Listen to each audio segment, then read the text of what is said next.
Hello and welcome to First Talk with Violet Gonda.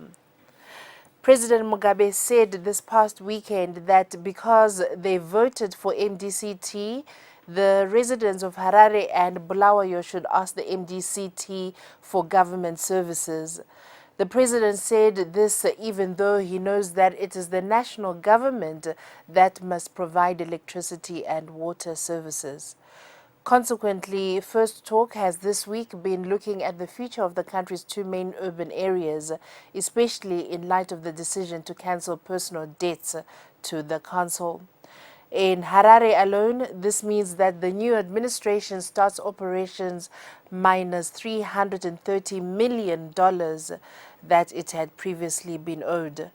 Was this an election move by Minister Chombo, a way of sabotaging the new council, or a genuine effort at poverty alleviation? Yesterday, we spoke to the outgoing mayor of Harare, Much Masunda, and to residents' representatives in Bulawayo and the capital city on what the future holds for the local authorities. Tonight, we speak to the newly nominated mayor of Harare, Obert Gutu, about this and the other issues he faces in his new position. Okay, welcome on the program, Mr. Gutu, and congratulations on your nomination. Thank you for having me. Good evening, viewers. So, how does it feel to be nominated mayor of Harare? It is naturally a great feeling. It is a humbling feeling because the state in which Harare is presently is such that it's a big challenge. So I see myself really as being given a very big challenge by my party. And I also see it as maybe some kind of a vote of confidence in me as a person, in me as a politician, in me as a public administrator. And at the same time, I feel absolutely honored and humbled to be nominated to be the mayor-elect of the biggest city in the country, of the capital city of Zimbabwe, which is Harare. What motivated you to put your name forward?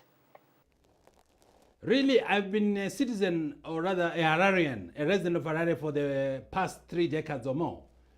And for all these years, I've seen Harare deteriorate from being a modern world-class city with all the facilities that you would find in any modern city, good roads, street lighting, piped water 24/7, into a city that unfortunately resembles some kind of a deserted place where the roads are potholed, where street lighting is virtually non-existent, and where the greater part of Harare is actually not serviced by piped water, where communities now literally survive on water that is taken from boreholes, and in some cases in high density areas like Mavuku and Zarasekwa, Kwadzana, people have actually dug wells on their little plots, and these are unprotected wells where they have to draw water for their day-to-day usage. And I felt that as a Hararian myself, as a person who has made Harare my home, it is really a challenge that I should take upon to try to at least play a meaningful role, or rather a more practical role, into the effort or the efforts of getting back Harare into the sunshine city that it used to be. So before we go on, to talk about what your plans are, how do you respond to these allegations that you were actually imposed and that, some of the councillors are not happy with this, that they were ordered to vote for you? Is this going to affect your relationship with the councillors going forward? Not at all, Violet, because the allegation that I was imposed with respect, I believe, is coming from people perhaps who do not know how the MDC as a party operates. We operate as a team. Obert Gutu is not a one-man band.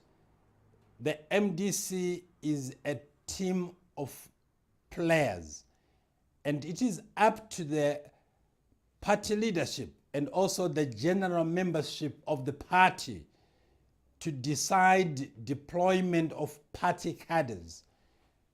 So as long as the party or the majority of the party membership and the leadership of the party who were duly mandated to lead the party at the last Congress that was held at Barberfield Stadium in 2011, as long as the party leadership and the general membership are happy that perhaps I'm the most suitable candidate for the position of the mayorship of Harare, I do not see really any problems that I will encounter in working with the councillors. Most, if not all the councillors in Harare, I know them personally.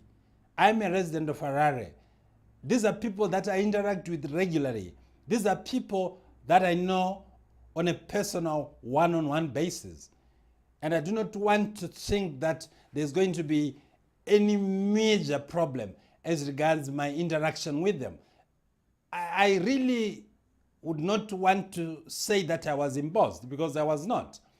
Because there was a rigorous selection process that was naturally supervised by the party leadership.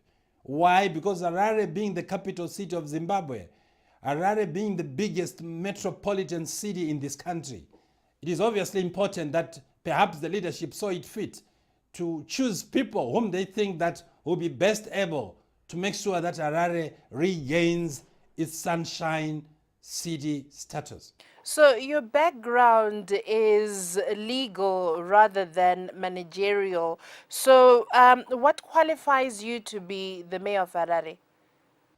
Violet, my background is legal and also managerial. Of course, I'm a lawyer by profession, but I have been a practicing lawyer for more than 25 years, post-qualification from the law school at the University of Zimbabwe. I started my own law practice in October 1990. And before that, I've been a public prosecutor in the Ministry of Justice.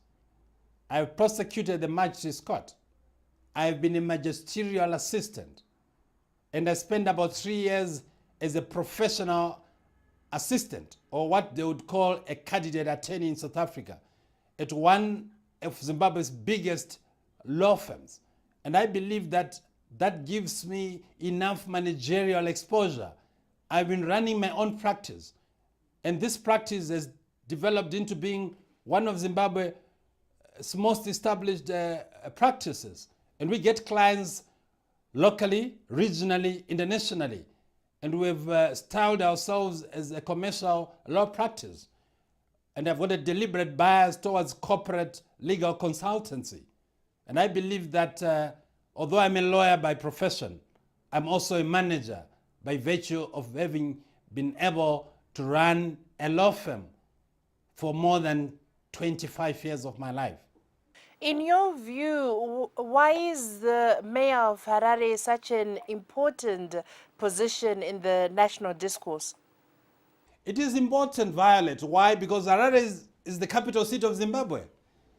Harare is the gateway to Zimbabwe, so to speak. And in terms of the new constitution, the Harare Metropolitan Province becomes naturally the biggest metropolitan province with no less than 4 million residents. So also looking at the fact that Harare is the seat of government. This is where government sits. This is also the seat of parliament. This is also the seat of the legislature. This is where the Constitutional Court of Zimbabwe is domiciled. So naturally, Harare becomes a very, very important city, if you may want to call it that. Not to mention that it is, in terms of economic activity, we even host the Zimbabwe Stock Exchange. Most of Zimbabwe's economic activity is centered in and around Harare. So naturally, Harare is a very important city. So what are the main issues that what main issues are you going to tackle? Main issues basically are as follows, Violet. The biggest challenge that I see is shortage of safe and reliable water supply. Harare is a city of no less than 3.4, 3.5 million people. And most of the Hararians, most of the residents of Harare do not have access to safe and clean piped water 24 hours, 7 days a week. And I believe that it is going to be my priority as the mayor of the city of Harare to ensure that at least each and every resident of Harare has got access to safe, reliable, piped water 24/7. How are you going to ensure this? What we are going to do, obviously, is to make sure that the facilities that are there, the Morton Jaffrey Waterworks, which is the main waterworks that supplies metropolitan Harare, is actually rehabilitated. Morton Jaffrey Waterworks was commissioned more than 50 years ago, to the best of my knowledge. And it was perhaps geared to cater for a population of not less than 500, or rather not more than 500,000 people. But over the years, the population of Harare has ballooned. And I believe that what we are going to do is to make sure that we partner with the relevant stakeholders. Already I've been receiving calls from other cities in the world. Only yesterday, I received a call from the Zimbabwean ambassador to Germany, who has offered to introduce the incoming Council of Harare to at least 4 major cities in Germany who are going to assist us in coming up with a modern waterworks, in rehabilitating our waterworks, and also in helping us with waste management as well as refuse removal strategies. So really the opportunities are there. It's opportunities galore. All we have to do really is just to make sure that we sustain the correct synergies. And I believe that I've got the energy, I've got the positive energy to do that. And working hand in hand with the councillors and with all the other stakeholders, including the central government, we should be able to bring the shine back to the city of Harare. You know, yesterday I spoke with the outgoing mayor of Harare, Much Masunda, and basically he said Harare has no source of funding unless it's coming from the residents. So first of all, what do you make of that? And secondly, what do you make of the directive by the local government minister, Ignatius Chombo, to cancel personal debts? Look, I haven't been sworn into offices yet, and I believe that it would be remiss on my part to give a definitive comment on that particular question without me getting to grips, without me getting the nitty-gritties, the nuts and bolts, so to speak, of what exactly are we talking about. How much has been written off as a result of Minister Ignatius Chombo's directive? My understanding is that the bills that have been written off are those bills that have been accumulated by individual ratepayers as distinct, or rather as separate from corporate ratepayers. And my understanding further is also that most, or rather the bulk of the money that is owed to the city of Harare by way of rates and other supplementary charges is actually owned by corporates. And government is one of the biggest debtors to the city of Harare.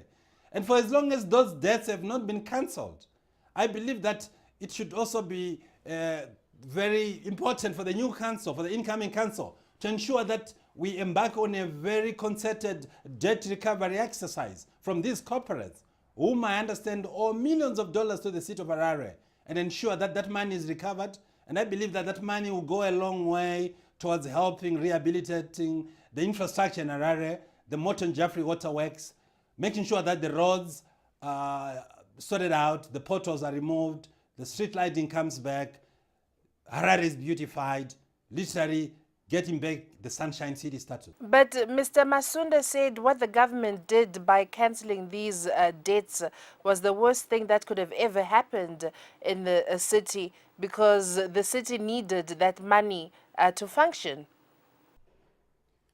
I would say I agree, but like I said, I'm remiss to give a comment because I don't have the facts and figures, Violet. I don't know how much was cancelled in as far as individual ratepayers is concerned. I haven't been to townhouses yet. I don't have the facts. If I may be able to be given the facts to say so much was owed by individual ratepayers, and that particular amount has since been written off, and so much is being owed or was owed by corporate ratepayers, and then maybe do some kind of a due diligence, I'll then be able to give a more concise answer or explanation to that question. Suffice to state that the mere fact that people have their rate accounts being cancelled without them paying, I believe with respect that was a very reckless, a populist exercise. And in the ordinary course of business, once you get a service, you have to pay for it. As they say, nothing is for free. I mean, if I'm going to get water, if I'm going to get my refuse removed from my house, quite honestly, I should be able to pay for the service. If I don't pay for the service, whom do I then expect to pay for a service that is rendered to me by the city of Harare as a resident of Harare? Now, Minister Chombo has been accused over the years of interfering with, councils, especially in Harare, there by imposing staff members and, just doing whatever he wants in the municipality. How are you going to deal with this? My approach is very, I believe in working as a team. Violet, I've been Deputy Minister of Justice and Legal Affairs for more than 3 years, where my minister was from ZANU-PF, Honorable Patrick Chinamasa. But we tried, although we are coming from different political backgrounds, to work together as a team. My being mayor of Harare or mayor-elect of Harare really comes as a challenge. I do not want to look at things in terms of which political party one belongs to or the minister belongs to. I would rather say, what is best for the city of Harare? What is best for my country? What is best for Zimbabwe? What is best for each and everyone who is a stakeholder in the affairs of the city of Harare?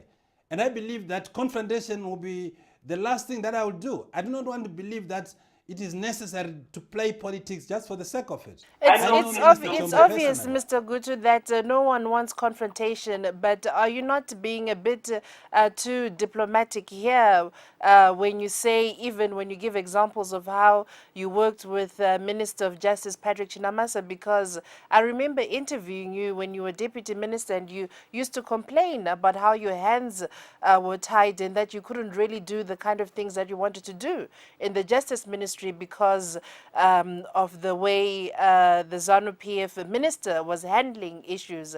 So is this not going to be the same thing again in local government, where you will have this very powerful ZANU-PF minister who, if he's appointed again into this ministry, who will be interfering like how he has been accused by previous mayors from your party? Look, for starters, Violet, I don't know whether Minister Chombo is going to be reappointed the Minister of Local Government. But even if he's reappointed, I said there in the Minister of Justice, I was Deputy Minister. I didn't sit in cabinet. I had to wait to get work to be delegated to be by my minister. But as mayor, I believe that I'll be the leader of the council. And I believe that it will give me maybe a better leverage in terms of administrative capacity and responsibilities to ensure that I'm running the show. As Deputy Minister, you actually literally wait for you to be given work by your immediate boss who becomes your minister or who is your minister. But in this sense, as the mayor, I believe that obviously, in as far as the civic affairs of Harare are concerned, the buck should stop with me. And I believe that that will give me some better leverage than being a deputy minister, for instance, to really keep my eye on the ball, to make sure that we move things and that we work. And I'm prepared to work. Like I said, I believe that I'm full of positive energy. And I know all the councillors, they're young, they're dynamic, and I believe that with proper and adequate capacitation, we should be able to take Harare to the next level. What's your reaction to the reported comments by President Mugabe, who is said to have, was reported to have said that, the residents in Harare and Bulawayo should go to the MDC-T to ask for better services because they voted for this party. What did you make of that? Yeah, obviously, I believe with respect, it was an unfortunate statement. I believe it was really politicking because President Mugabe has been duly inaugurated as the president of the Republic of Zimbabwe, of all of us. And obviously, constitutionally, he is the president of each and every Zimbabwean, regardless of political party affiliation. So the way I look at it is such that maybe it was one of those things where, as an elder statesman, maybe he might have gotten carried away. I wasn't there when he said that. I wasn't at the Euro Circle. I wasn't able to watch him say that on TV either. But that said, I believe that what we should do as Zimbabweans now is to go forward together, particularly with the focus on the city of Harare, is to say, look, whether you're ZANU-PF, whether you're MDC, whether you're ZAPU or whatever, for as long as you are a stakeholder in the city of Harare, we can work together. And I believe that with that kind of strategy, with that kind of mindset, with that kind of paradigm, we can take Harare to the next level. So it's unfortunate the president said that, but I would want to believe that upon further reflection, he might have, he realized that perhaps that statement was unfortunate. But look, he's an elderly man, and I believe that we should, regardless of some of these unfortunate statements, still be able to make sure that Harare is made to work again. What is your view, or how are you going to tackle the issue of corruption? Issue of corruption is a big problem, Violet. Even during my days at the Ministry of Justice and Legal Affairs, I was actually chairing the Ministry of Justice and Legal Affairs Anti-Corruption Committee, whose main focus really was to tackle corruption in the justice delivery system in Zimbabwe. And I believe that my experience and my exposure in that particular assignment really has capacitated me to be able to come up with methodologies, with mechanisms to help identify and then curb and ultimately eliminate corruption. Corruption is not actually isolated to local government. I believe corruption in Zimbabwe is a national problem, Violet. There's corruption everywhere. There's corruption in the city councils. There's corruption in the government ministries. There's corruption in the courts. There's corruption everywhere. It's a national problem. And I believe that we need a national approach to tackling this scourge of corruption. So, are you able to share with us, how you would deal with this issue, especially in Harare? And some of the people who are said to be corrupt are also from the MDC, MDC councillors in the past who have been accused of corruption. So how exactly are you going to deal with this problem? Look, Vad, that's why I said it's a national problem. What one has to do is, first of all, let me get sworn in.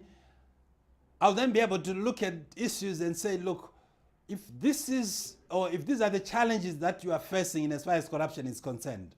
In most cases, corruption happens in situations where there is lack of transparency, in situations where perhaps people are not properly motivated. So I think the issue is, first of all, to find out what drives corruption. What is the main driver? What are the main drivers of corruption in the city of Harare? That should be the first port of call. Let us identify the main drivers. What is driving corruption in the city of Harare? Is it underpayment of wages? Is it just greed? Is it a combination of that? And then once we do that, once we identify the main drivers, then we should then be able to say, look, what mechanisms should we put in place to identify corruption? Because if you don't identify it, it might be happening and you think it's not there because you are not identifying it. You should be able then to identify it before you can even think of curbing it, let alone eliminating it. And I believe that I've been properly capacitated. I've worked at length with the Transparency International of Zimbabwe. I've attended several workshops. On a personal level, I believe that I've got the relevant tools and strategies that once I get into an organization, I know the telltale signs of corruption. I know how you can identify where corruption is happening. And I believe that there's also need for us to be capacitated from the mayor, the councillors, the heads of departments, indeed the entire workforce of the city of Harare, so that people are taught about the benefits of a corrupt-free culture. Sometimes you get a situation where people think that you have to pay a bribe to get a service done. You actually have residents offering bribes to people who are doing their duty, who are not supposed to be given a bribe, because they think that if I don't do that, maybe the job won't be done. So we need a holistic approach, Violet. We actually need a holistic approach, not only at the city of Harare, but nationally, to conscientize the entire citizenry of Zimbabwe about the hazards of corruption. And I believe that working hand in hand with the Zimbabwe Anti-Corruption Commission, working hand in hand with the relevant law enforcement agencies, we should be able, if necessary, to even set up an anti-corruption committee of sorts, or an anti-corruption mechanism within the city of Harare. I don't know whether it's there or it's not, or it's not there, because I haven't been there, as I said. But I believe that there are ways and means, practically, that can be done to make sure that corruption is kept and ultimately eliminated. What is your position on the allocation of stands and other perks in the council? Look, I've read reports that there's a lot of underhand dealings as regards allocation of residential stands, allocation of commercial stands, allocation of industrial stands. But like I said, I've just been reading about these reports just like any other ordinary citizen of Zimbabwe. I haven't heard all the facts, and because of my legal training, I believe that it will be important for me to get all the facts to say, if we're talking of residential stands, for instance, let's go to the Department of Housing and Community Services along Remembrance Drive in Harare, where they are headquartered.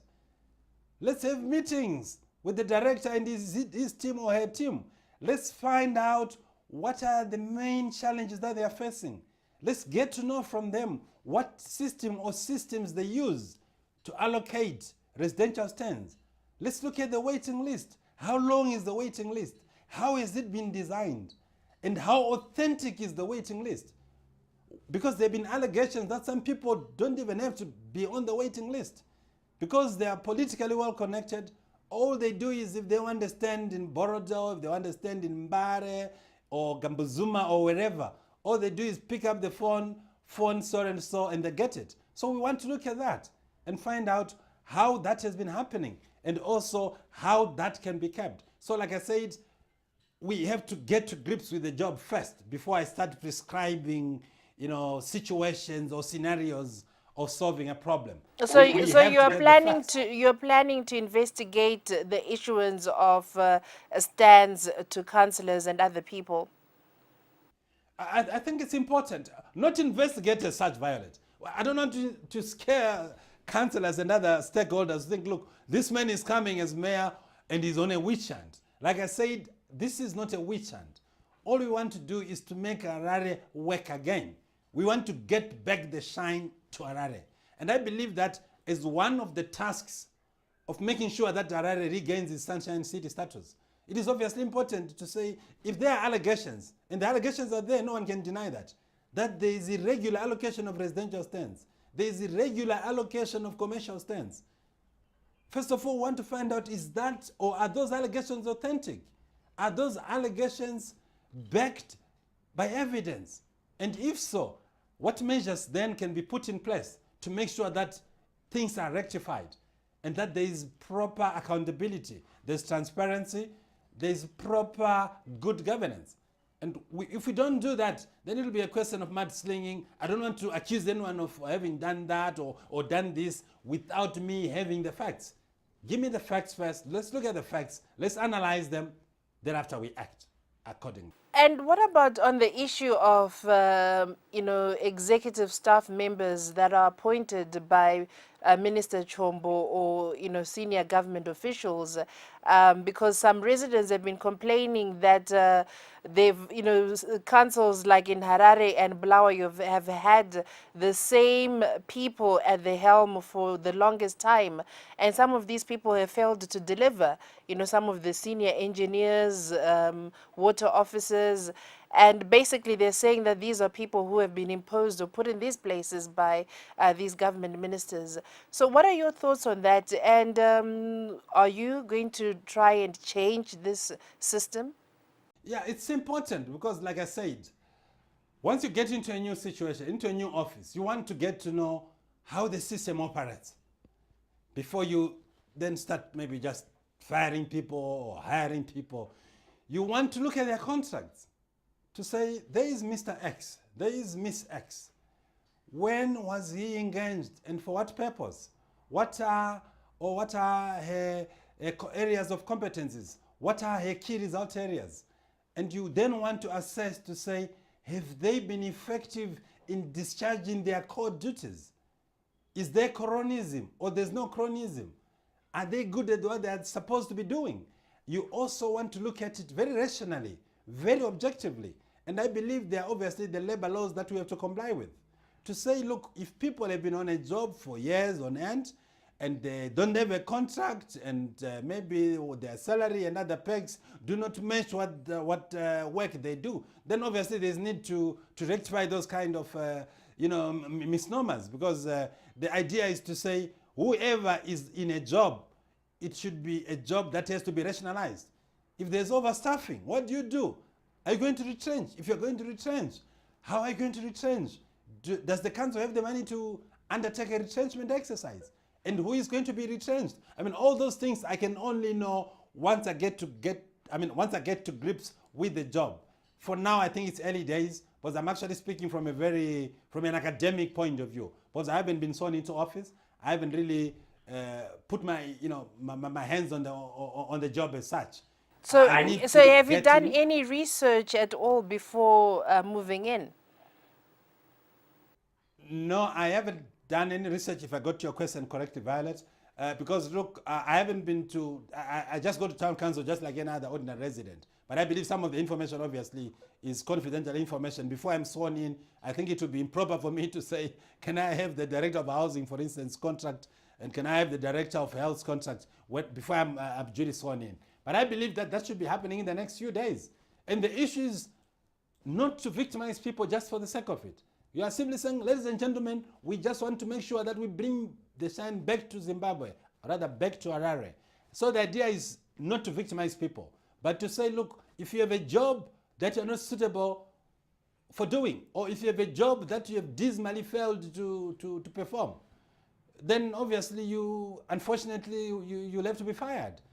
And if you are in a job that perhaps you are not properly qualified for, then maybe there is need for you to be properly assigned. And I believe that there are adequate human resource professionals within the city of Harare. I was actually talking about generally in terms of the operations of the city council. Have you done any research to see what you are, getting into?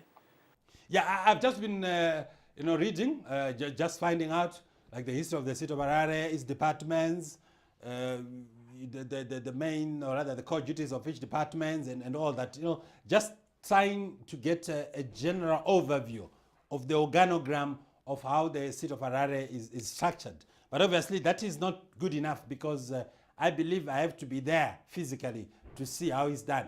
But what I'm getting really is just maybe what I'm getting from my own research on the internet, because it's difficult really to get the hard facts from there when you are not yet formally part of the team. But I believe, after having been a resident of Harare for more than 30 years of my life, I have a fairly good idea of the departments in the city of Harare. And I have a fairly good idea of what the average Harare resident needs or expects from council. So to what degree is your vision dependent on the non-interference by the Minister of Local Government? Look, I believe that there is need, obviously, for the city council, for the incoming city council, to work harmoniously with whoever is going to be the Minister of Local Government. That would be the best case scenario. Of course, the worst case scenario is an antagonistic relationship, where the city council is always going to be at loggerheads with the minister, which is going to be unfortunate. But I believe that for a win-win situation, the minister and the council have to work together harmoniously. This is central government and local government. Imagine a situation, Violet, where central government and local government are at loggerheads. I do not see anything positive that may come out of it. So the idea really is to say, look, ladies and gentlemen, all we want to do is each one of us should know their areas of operation. You should know your parameters. You should know the four corners of your parameters to know that this is what I'm supposed to do, and I'm also supposed to do this, and I'm also supposed to do that. And for as long as people work as patriots, and I believe that I'm a patriot, I love Harare, I love Zimbabwe, my country. And if everyone has got that kind of attitude, regardless of which political party one comes from or one supports, I believe that we can bring the shine back to Harare in no time at all. Yeah, and obviously with the city's chaotic water supply, many people fear that a cholera epidemic is looming. So what steps are you going to take to ensure that Harare does not go back to the 2008 situation? Like I've already told you, Violet, that, and for the benefit of viewers, already I've started building synergies. Already I've got offers from at least 4 big cities in Germany who are prepared to twin with Harare. Already, as you might know, Harare is twinned with the city of Munich in Germany. And the ambassador gave me a call yesterday and was excited to say, look, he's actually in the process of making arrangements to twin Harare or to help us twin Harare with 4 big cities in Germany so that they will help us on issues like water management, waste management, beautification, road networks, street lighting, housing, so that what we want to do is to have a situation where we have Harare as a modern city. I've already had contact with organizations in Gauteng, in South Africa, who are already willing to partner with us as Harare to help us learn from what the 8 or so metropolitan cities in South Africa are doing in as far as housing, for instance, is concerned, in as far as water reticulation is concerned. So I believe that there's a lot that we can do to make sure that the water situation is improved and that cholera will not revisit Harare. It will be a shame really if we are going to have another cholera epidemic now or in the immediate future. My understanding is that swearing in could be happening sometime next week. As you know, members of parliament are going to be sworn in on, I think it's the 3rd of September, Tuesday next week. So on about the same date, all the councillors will also be sworn in, and I believe the mayors as well. So let's say a week or so from now, we should be sworn in. And look, I'm ready to go. I'm ready to go. I'm willing to work. And I'm no stranger to new challenges. I mean, I started a law firm when I was 27 years old, and I've never looked back. Now I'm 50, and I do not want to feel intimidated by the challenge of making Harare work again. And what message do you have for residents of Harare? Residents of Harare, I'll say to them, let us work together as Hararians. This is a beautiful city. This used to be the sunshine city of Africa. It used to be one of the cleanest cities, not only in Africa, but in the whole world. Let us have an efficient public transport system, an efficient water system, efficient road network. Let us work together as a team. And if there are any problems, let us sit down, let us not mudsling, let us compare notes, and let us make sure that everything we do should be geared to making Harare the sunshine city that it is supposed to be. When I was talking to outgoing Mayor Much Masunda and I asked him what message he had for you, he said, you know, there was just one important message, that you should have an open door policy. What do you make of that? I didn't quite get that question, Violet. Mayor Much Masunda said that if there's anything that he would advise you in terms of the job that you're going to take on, he said it will be for you to have an open door policy. What do you make of that? I agree with Mayor Masunda, absolutely. Look, Mr. Masunda is a veteran lawyer. He's a seasoned businessman. for whom I've got tremendous respect. And I'm actually planning to pay a call on him. I would like to learn from his experience. He's a lawyer like me, a senior lawyer. I have a lot to learn from him. And I believe that the idea is to help each other so that we make sure we put our heads together for the benefit of this great city called Harare. And it's obviously very important to have an open door policy. You should have a policy where people, no matter where they're coming from, Mavuku, Tafara, Borojo, Brook, or wherever, they should feel comfortable coming to the mayor's parlor and being able to be accommodated, to have their views heard. And I've been doing that already at the Ministry of Justice. I had a hotline in the Anti-Corruption Committee where everyone who thought they have anything to say about the fight against corruption in the justice delivery system felt free to do that. It was working remarkably well. And it would be just a question of using that kind of experience that I acquired in the ministry to make sure that an open door policy is what Zimbabwe needs. It's part of good governance. You cannot talk of good governance if you have a closed door policy. A closed door policy is one of the catalysts of a corrupt system. So I agree with Advocate Masunda that an open door policy is paramount. Thank you very much, Mr. Obert Gutu. Thank you for talking to us on the program First Talk with Violet Gonda. Thank you very much, Violet. Thank you, listeners. Good evening. That was Obert Gutu, the newly nominated mayor of Harare. Thank you for watching First Talk with Violet Gonda.